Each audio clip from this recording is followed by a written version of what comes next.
இப்போ பைத்தானோட type conversion அப்படின்னா என்னன்னு பார்ப்போம்.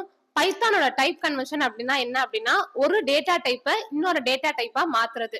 அதான் சொல்லியிருக்காங்க. Type conversion means changing the data type of a value. நம்ம கொடுத்துருக்க டேட்டா டைப்போட வேல்யூ இன்னொருதுக்கு மாத்துறது. எக்ஸாம்பிள், இன்டிஜர்ல கொடுத்துருக்கத ஃப்ளோட்டிங்கா மாத்துறது, ஃப்ளோட்டிங்ல கொடுத்து ஸ்ட்ரிங்கா மாத்துறது. இதான் வந்துட்டு டைப் கன்வர்ஷன். இதுல வந்து ரெண்டு டைப் இருக்கு. ஒன்னு வந்து இம்ப்ளிசிட்டி type conversion, explicitly type conversion. இம்ப்ளிசிட்டி அப்படின்னா என்ன அப்படின்னா டைப் கன்வர்ஷன்ல இன்பில்டாவே இருக்கும். ஓகேவா? அதுல வந்துட்டு ஆட்டோமேட்டிக்காவே இன்ட்ல கொடுத்தோம் அப்படின்னா அது ஃப்ளோட்டிங்ல வருது அப்படிங்கிற மாதிரி இருக்கும். இதுல வந்து செட்டேனா நம்ம சேஞ்ச் பண்ணிக்கிற மாதிரி இருக்கும். எக்ஸ்பிளிசிட்ல அதுதான் வந்துட்டு டைப் காஸ்டிங். இதை வந்துட்டு டைப் கன்வர்ஷன் வந்துட்டு நம்ம டைப் காஸ்டிங் அப்படிங்கிறத சொல்லலாம்.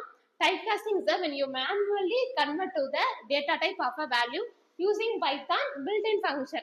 இப்போ நம்ம இண்ட், ஃப்ளோட், ஸ்ட்ரிங், பூலியன் இதுக்கெல்லாம் வந்துட்டு நம்மளோட பைத்தான் டைப் கன்வர்ஷனை யூஸ் பண்ணிக்கலாம். இது வந்து நம்மளா மேனுவலா பண்ணிக்கிறதா வந்துட்டு எக்ஸ்பிளிசிட் டைப் கன்வர்ஷன்ங்கிறது. தேங்க்யூ.